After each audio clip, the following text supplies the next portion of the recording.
Manuel fokusta olduğu için netlemiyor. Makineye dokunmuyorum. Çeviriyorum bunu ve kuşun üzerine netlik geliyor.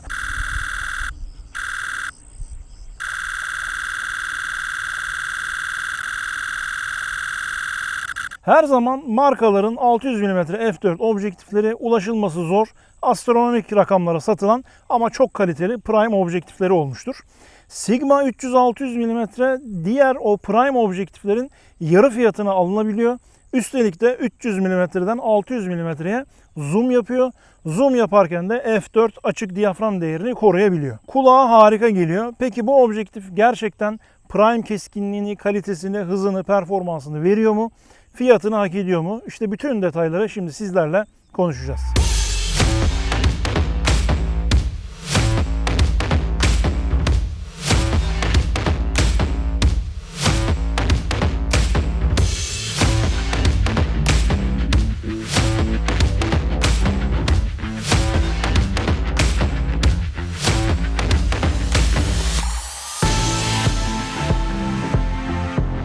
Ben bu objektifi Instagram'da paylaşmaya başladığımdan beri abi işte Amerika'yı çekersin, Japonya'yı çekersin, uzayı çekersin vesaire gibi biraz espri yollu yorumlar geldi. Bilmeyenler için söyleyeyim, yani bu objektif neticede 600 mm odak uzaklığına çıkabiliyor.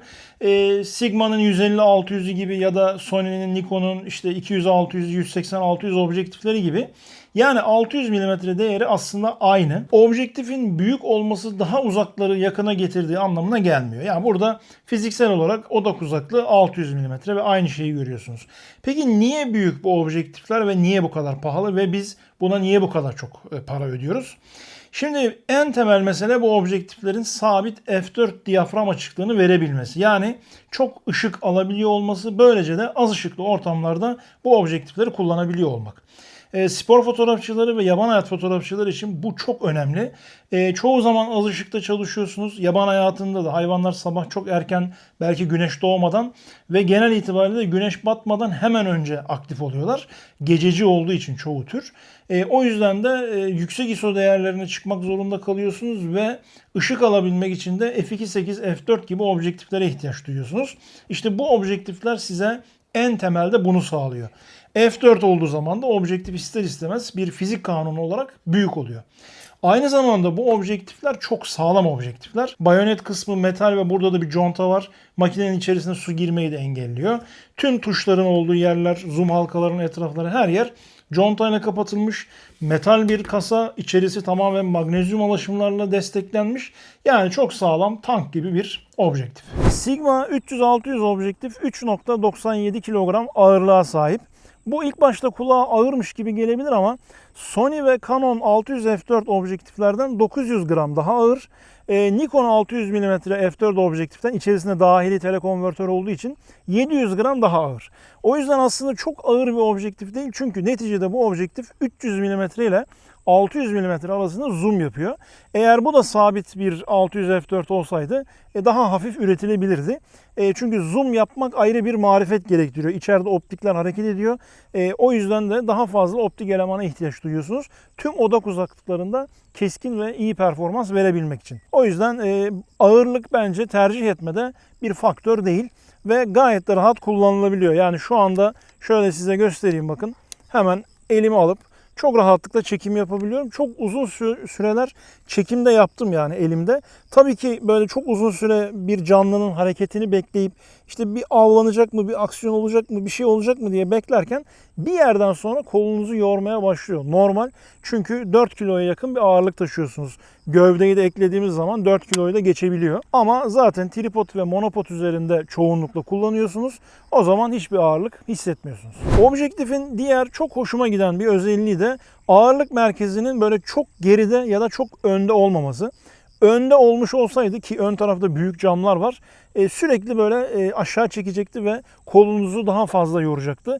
Objektif daha ağırmış gibi hissedecekti. Çok arka tarafta olduğu zaman da özellikle böyle, bakın şu an boşta mesela tripod, bu dengeyi sağlayamazdık. Sürekli geriye doğru bir gitme durumu olurdu.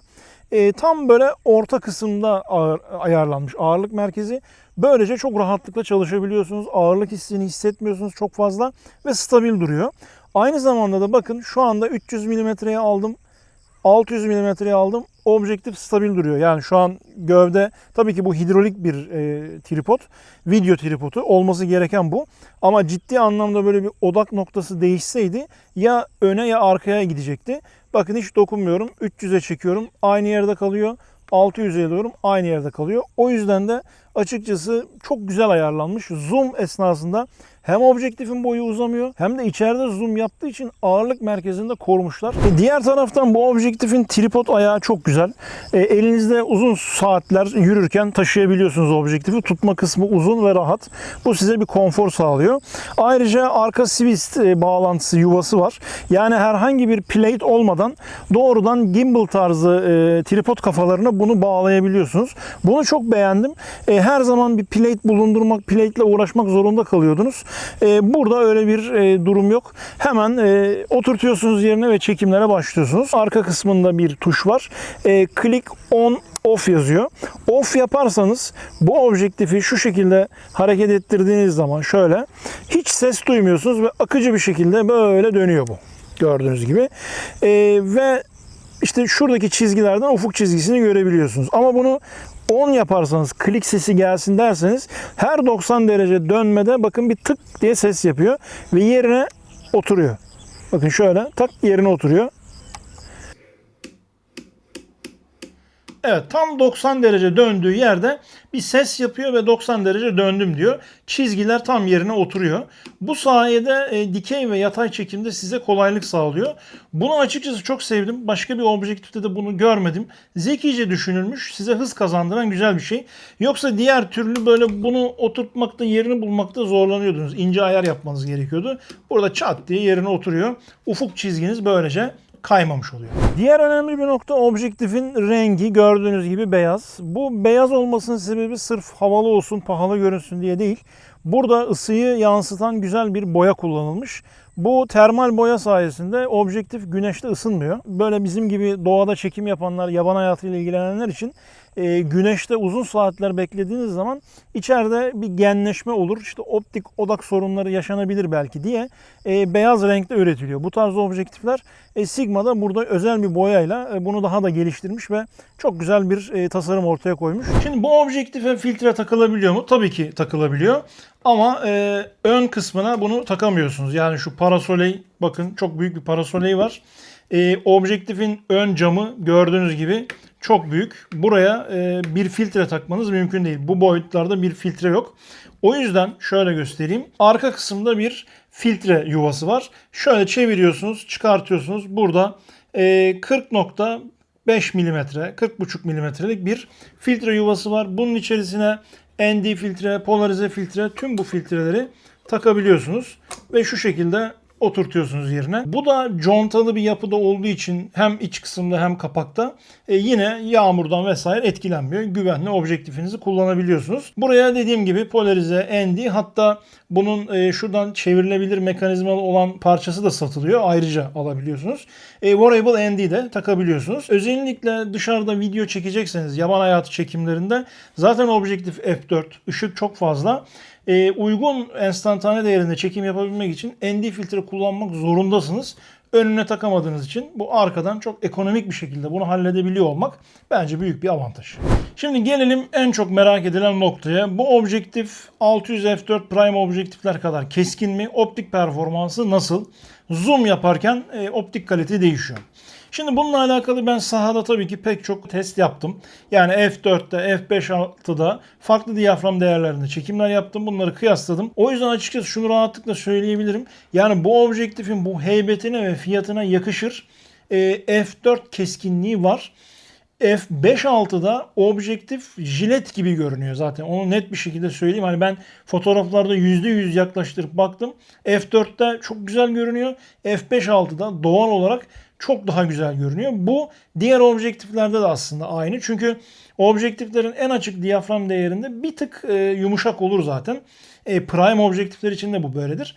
F4 prime bir objektifi F5.6'da, F7.1'de, F8'de çok daha keskin kullanırsınız. Burada da aynı durum geçerli. Yani bu objektif f5.6'da, f6.3'te, f7.1'de jilet gibi keskin fotoğraf çekiyor. Yani öyle böyle değil. Gerçekten çok keskin fotoğraf alabiliyorum. Burada şunu söylemem lazım. Objektiflerde iki husus vardır. Yani bir tanesi keskinlik, bir tanesi ayırma gücü. Yani objektifin ayırma gücü keskinliğinden daha değerlidir aslında. Çünkü keskinlik dediğimiz şey piksellerin kenarlarındaki kontrast farkıdır. Siz biraz kontrast vererek, birazcık Photoshop'ta keskinlik vererek fotoğrafı keskin hale getirirsiniz. Bu 2 kere 2 4. Keskinlik evet göze hoş gelir ama objektif ne kadar iyi ayırabiliyorsa, ne kadar pikselleri birbirinden böyle yumuşacık ayırabiliyorsa o objektif o kadar iyidir. Bunu da şöyle ölçüyoruz. Objektifin cam kalitesi, malzemesi ışığı ne kadar içeriye aktarabiliyor ve pikselleri ne kadar doldurabiliyor. Bu çok önemli. Bu objektifin ayırma gücü çok yüksek. Ben 45 megapiksel çözünürlükle çektiğim fotoğraflarda bunu çok rahat görüyorum. Böyle çok smooth bir renk geçişi var. Pikseller adeta böyle yumuşacık eriyerek gidiyor ve renkler birbirine çok güzel karışıyor. Harmonik olarak karışıyor. Yani fotoğraf çok doğal görünüyor. Düşük çözünürlüklerde çok keskin fotoğraflarda görürsünüz böyle geçişler serttir, böyle kıtır kıtır bir his verir. Bu objektifle çektiğiniz görüntülerde o olmuyor. Yani gerçekten böyle çok üst düzeyde bir görüntü oluyor elinizde. Bu fotoğrafı zaten siz işlediğiniz zaman da muazzam detay, keskinlik ve renk alabiliyorsunuz. O yüzden bence parasının hakkını sonuna kadar verecek bir objektif olmuş. Ben hem keskinliğini ama özellikle de fotoğraf kalitesini, renk doğruluğunu ve ayırma gücünü çok beğendim. Zaten Sigma fabrikası zannediyorum dünyanın en büyük objektif üreten fabrikası ve en üst düzey teknolojiyle üretiyorlar. Ya muazzam bir kalite var burada. Gerçekten paranızın hakkını sonuna kadar alıyorsunuz. Özellikle de böyle 300-600 mm arasında zoom yapan bir objektif için. Şimdi objektif 300 mm'de de aynı keskinliği veriyor. 600 mm'de de aynı keskinliği veriyor. İlginç bir şekilde 400 mm'de de çok daha keskin bir hale geliyor. Büyütme oranı da birazcık yükseliyor. Yani tüm odak uzaklıklarında çok güzel performans verdiğini rahatlıkla söyleyebilirim. Benim için esneklik çok daha önemli. Ayırma gücü, optik kalitesi, sağlamlığı önemli ve tabii ki fiyatı çok önemli. Tüm bunları ben üst üste koyduğum zaman o F4'teki minimum kayıp benim için hiçbir anlam ifade etmiyor. O minimum kaybı da bilgisayara atıp da %100, %200 büyütünce görüyorsunuz. Yani öyle normalde o hissedilecek bir şey değil.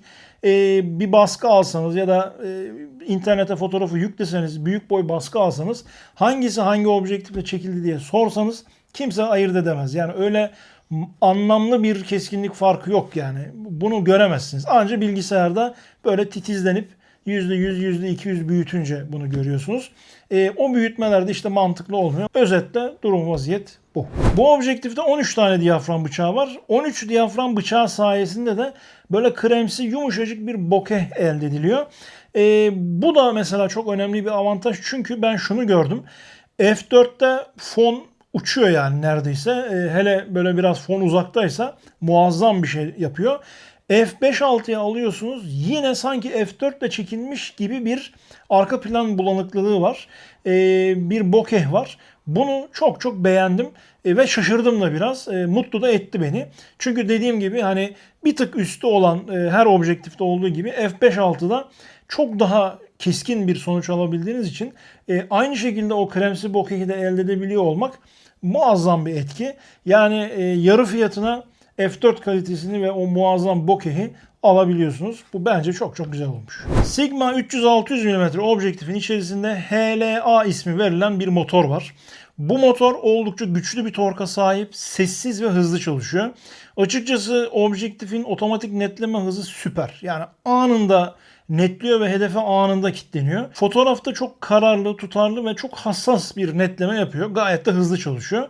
Video tarafında da solumayı bastırıyor. Yani makinenin o gelen komutuna ayak uyduruyor ve videolarda arama hareketi yapmıyor. Bu yönüyle de ben objektifi çok beğendim. Çünkü bu kadar büyük objektiflerin alan derinliği çok kısıtlı olduğu için çok küçük bir hareket odakta kayma yapıyor. Takdir edersiniz ki.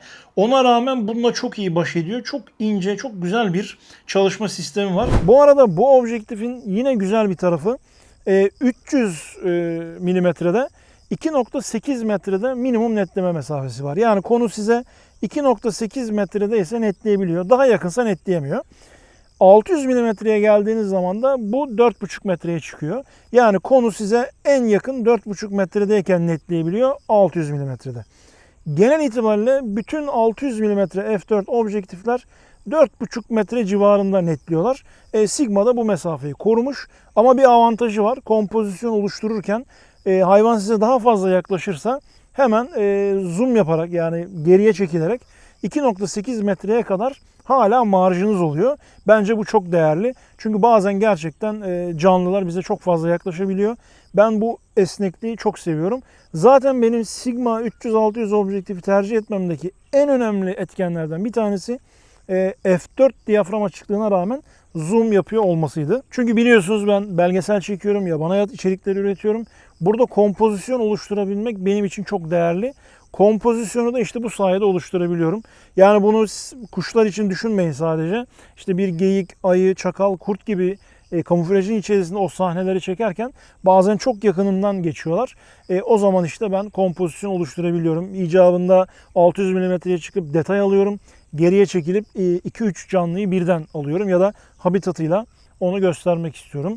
Ya da biraz uzak bile olsa minimal bir kadrajda daha estetik görüntüler almak istiyorum. O yüzden 300-600 benim için çok çok ideal. Hem fotoğrafta çok başarılı hem videoda çok başarılı ve esnek. Objektifin ön kısmında şöyle 4 tane tuş var siyah renkte. Bakın burada gördünüz. Buna özel fonksiyon atayabiliyorsunuz. Kameranın menüsünden buraya bir özellik atayıp, genelde bu AF/AL olur. Yani pozlamayı kilitler. Siz buna farklı özellik atayabiliyorsunuz. Ben Nikon makineleri kullanırken FX/DX yani crop ve full frame arasında geçiş özelliğini ekledim. Konu biraz uzak kalırsa basıyorum, buradan crop moda geçiyor ve daha dar bir kadrajda çalışıp kadrajı dolduruyorum. Siz buraya video kayıt tuşu atayabilirsiniz. Yani başka bir sürü özellik atayabiliyorsunuz. Onun hemen arkasında şurada çok özel bir halka var. Buna bayıldım. Yani bu objektifin değerini çok arttıran bir şey. Şu olayın komut yerleri de objektifin sağ tarafına konumlanmış. Objektifin sağ tarafında diğer teleobjektiflerde olmayan 3 tane böyle güzel bir tuş var. En üstteki tabii ki set tuşu, yani hafızaya alıyor. Nasıl çalışıyor? Siz bir yeri netlediniz. Buradan bastığınız zaman odak aralığını, mesafeyi hafızaya alıyor ve orayı artık belleğinde tutuyor. Siz işte başka bir yeri netlediniz, başka bir takım objeleri çekiyorsunuz. Oraya, aynı noktaya tekrar bir şey geldiği zaman bunu sadece şöyle çevirmeniz yeterli. Tak diye konuya odaklanıyor. Mesela şu an karşımda bir tane gri balıkçıl var. Onu netledim. Set düğmesine basıyorum. Bakın bip diye bir ses geldi. Duydunuz mu bilmiyorum. Şu anda da mesela manuel netlikte bambaşka bir yere aldım. Hatta bunu size göstermek için kayda gireyim. Bakın şu an makineye dokunmayacağım. Şuradaki odak halkasını çeviriyorum. Hop, gri balıkçının üzerine geldi. Manuelle mesela tekrar geriye alıyorum. Sadece çeviriyorum. Hop, kuşun üzerine netlik geliyor. Bu kadar. Yani işte mesela yalı çapkını çekiyorsunuz. Dalda balık yiyor biliyorsunuz yalı çapkınları. Dalı önceden netliyorsunuz. Kuşun sürekli geldiği bir yer varsa oraya hafızaya alıyorsunuz. Siz de böyle tripodunuzda kurulmuşsunuz. Kaçırmamak için o aksiyonu başka yerde çalışırken, başka yerde çekim yaparken o anda kuş oraya gelirse hemen bu noktaya geliyorsunuz ve zaten orayı ayarlamış oluyor. Bu muazzam bir esneklik. Bunu manuel fokusta da yapıyor. Bakın şu anda manuel fokusta makine. Pardon, zoom yaptık. Manuel fokusta makine. Şu şekilde tamamen flu bir noktadayım.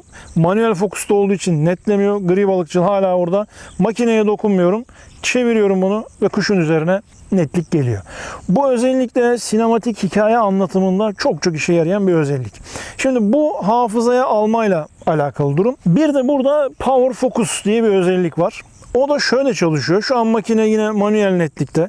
Kayda giriyorum. Bakın buradan böyle manuel netliği yapmak biraz böyle zahmetli gelebilir.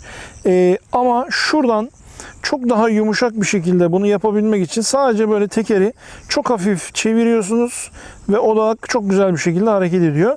Bunu yavaş yavaş böyle kontrol edebiliyorsunuz ya da hızlı çeviriyorsunuz, çok daha hızlı bir şekilde geliyor ve gidiyor.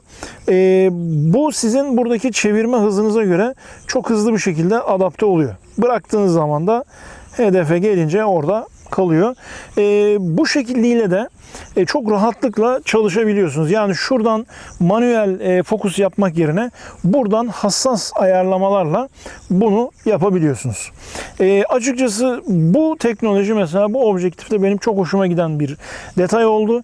Bunu çok sık kullanacağımı düşünüyorum. Özellikle video çekimlerinde büyük kolaylık. Onun altında bip yazan bir düğme var. Yani bu set tuşuna bastığınız zaman ses çıksın mı çıkmasın mı bip diye bir ses çıkıyor. Bunu açıp kapatabiliyorsunuz. Objektifin sol tarafına geldiğimiz zaman da burada 4 tane tuş var. Bu tuşları sırasıyla anlatmam gerekirse en üstte AF, MF tuşu var. Otofokus, manuel fokus. Onun altında mesafeyi ayarlayabildiğiniz bir kısım var. Full yaptığınız zaman en yakın noktadan en uzak noktaya kadar konuları arıyor objektif. Her odak uzaklığını netliyor. İkinci kademede 10 metre ile sonsuz var. Yani 10 metreden daha yakınını netlemiyor. 10 metre ile sonsuz arasında konuyu arıyor. Bu size hız kazandırıyor. Üçüncü kademede ise en yakın noktayla 10 metre arasını netliyor. 10 metreden sonrasını makine netlemiyor. Eğer siz konu çok yakınsa bunu kullanırsınız. Ama bunu unutursanız bir anda uçan bir kuşu çekmeye kalkarsanız 10 metreden sonrayı netlemediği için kuşu kaçırırsınız. Buna biraz alışmak gerekiyor. Onun altında OS düğmesi var. Titreşim önleme özelliği 5.5 stop avantaj sağlıyor size. Elde çekim yaparken çok avantajlı. Elde video dahi çekebiliyorsunuz. 5.5 stop gerçekten güzel. Makinelerin kendi titreşim önlemeleriyle beraber kullanıldığı zaman da bu değer daha da artıyor. 7-8 stopları buluyor. Çok stabil olduğunu söyleyebilirim. Keyifle kullanıyorsunuz. İki kademede çalışıyor. Birinci kademesi standart. Elde çekim yaparken dengesiz hareketleri olabildiğince sabit tutuyor. İkinci kademe ise özellikle pan hareketi yapıyorsanız yatayda görüntüyü sabit tutmaya çalışıyor ki böylece işte kuş uçarken çekersiniz, yarış arabalarını çekersiniz. Böylece onları işte böyle dalgalanma olmadan düz bir hat üzerinde çekebilmeniz için bu şekilde ayarlanmış. Onun alt kısmında da custom düğmesi var. Yani özel ayar. Yine iki tane özel ayar var ama bunu yapabilmeniz için Sigma'nın USB dock bağlantısını kullanıp bilgisayara bağlamanız lazım objektifi ve bilgisayar üzerinde ince ayarlarla bunların hızını, ayarlarını ve OS sistemini konfigüre edebiliyorsunuz. Sony tarafında bazı kısıtlamalar olduğu için çok verimli çalışmıyor ama L-mount'ta rahatlıkla tüm bu ayarları yapabiliyorsunuz. Bu bilgisayarla yapılıyor.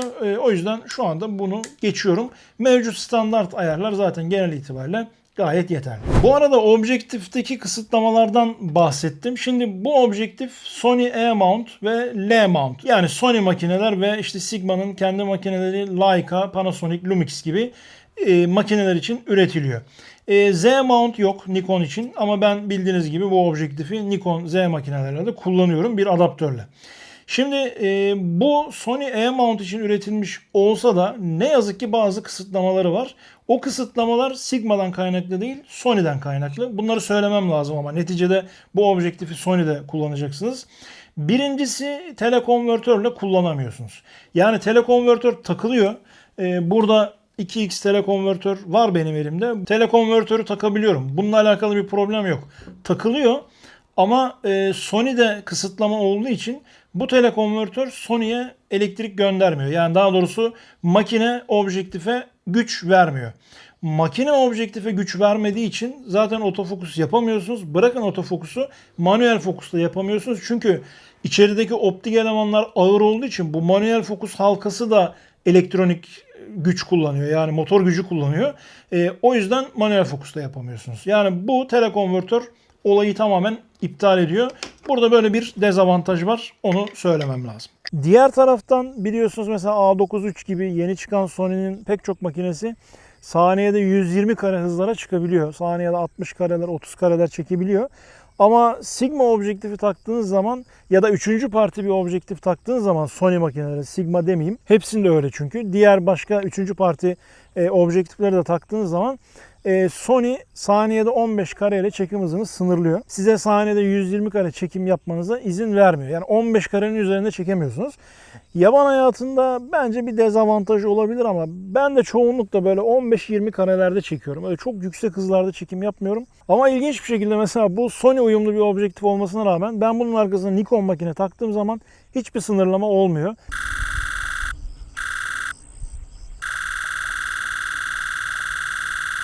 Şimdi ilginç bir şekilde Nikon makineyi taktığım zaman adaptör kullanıyor olmama rağmen bu kısıtlamalar ortadan kalkıyor. Saniyede 120 kare, 60 kare, 30 kare tüm hızlarda çekim yapabiliyorum. Telekonvertör ne yazık ki yine kullanamıyorum. Çünkü Sony telekonvertör Nikon makinede Sigma objektifle çalışsaydı bayağı ilginç bir şey olacaktı. Belki Sigma'nın kendi telekonvertörü çalışıyordur. Onu deneyemedim. Ama yani şunu demek istiyorum. Hız noktasında bir problem yaşamıyorsunuz. Bu arada bu tarz bir adaptörle kullandığınız zaman herhangi bir dezavantajı da olmuyor. Sadece objektif çok ağır olduğu için bu adaptör bazen boşa çıkabiliyor. Oralarda sorunlar yaşadım.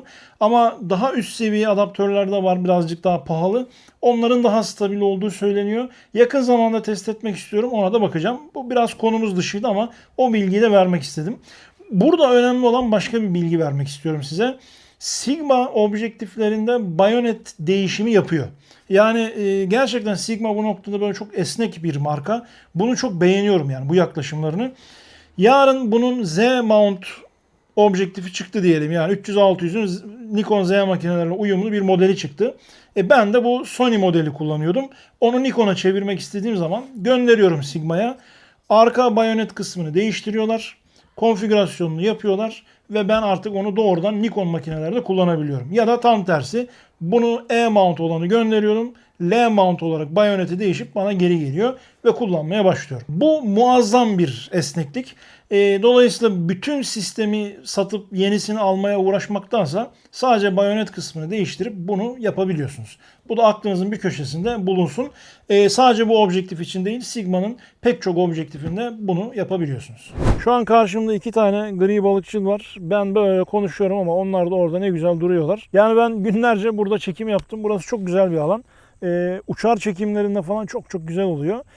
Objektifin hızını vesaire buralarda test ettim. Objektif çok hızlı dediğim gibi. Yani uçan, kaçan objektifin elinden kurtulmuyor.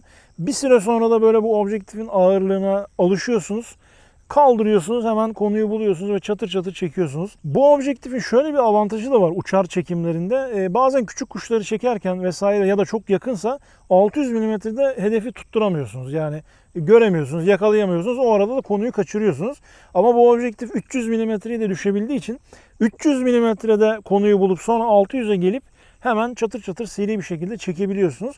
Bu da çok büyük bir avantaj oluyor benim için. Konuyu çok rahat buluyorum ve kaçırmıyorum. Şöyle bir dezavantajdan bahsedilebilir. 300 mm'den 600 mm'ye geçerken aynı zamanda çekim yapayım derseniz netlemiyor. Yani zoom yaparken netlik yapmıyor makine. Objektif daha doğrusu. Böyle bir kısıtlama var ama zaten bunu yapsaydı bir sinema objektifi gibi bir şey olurdu. Bu tarz odağı koruyan, odak yapabilen objektifler 70 bin eurolara, 110 bin, 120 bin eurolara satılıyor. Ya o başka bir seviye artık. Hani o başka bir teknoloji istiyor muhtemelen. Hem odağı tam ortada tutacak hem zoom yaparken netlik yapacak başka bir teknoloji.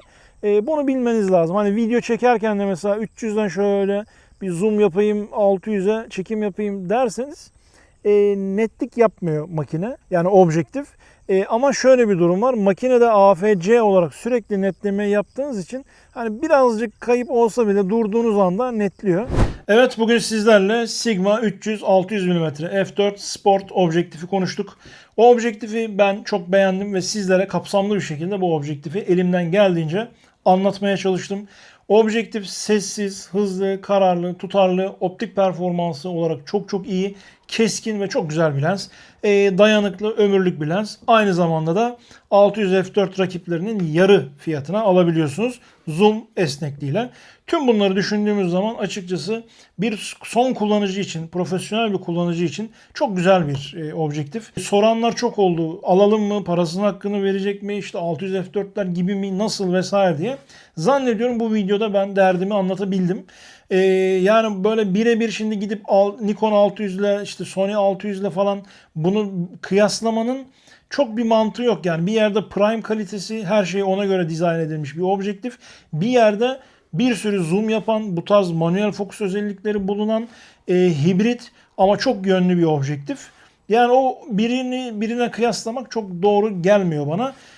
Ama şunu söyleyeyim, yarı fiyatına 600 f4 Prime keskinliğine çok çok yakın bir kalite alıyorsunuz. F5.6'da da aynı keskinliği alıyorsunuz. Karar sizin. Yani ben net bir şekilde söyleyeyim. Yani düşünenler varsa değerlendirsin. Yani bu fiyata bu kaliteyi bulmak biraz zor. Zaten ilk demo ürünle başlamıştım incelemeye. Objektifi beğendiğim için kendim de aldım ve objektif gelir gelmez de ben incelemeye kendi objektifine devam ettim. Şu anda bu objektif benim kendi objektifim. Ben zaten aldığım ve kullanacağım ürünleri sizlere anlatmaya çalışıyorum. Burada da bu objektif artık benimle beraber. O yüzden de sizlerle tecrübelerimi doğrudan paylaştım. Evet, genel itibariyle durum vaziyet böyle. Umarım bu video sizler için faydalı olmuştur. Umarım videoyu beğenmişsinizdir. Videoyu beğendiyseniz lütfen kanala abone olmayı, videoyu beğenmeyi, paylaşmayı unutmayın. Sonraki videolarda görüşünceye dek sağlıcakla kalın. Kendinize iyi bakın.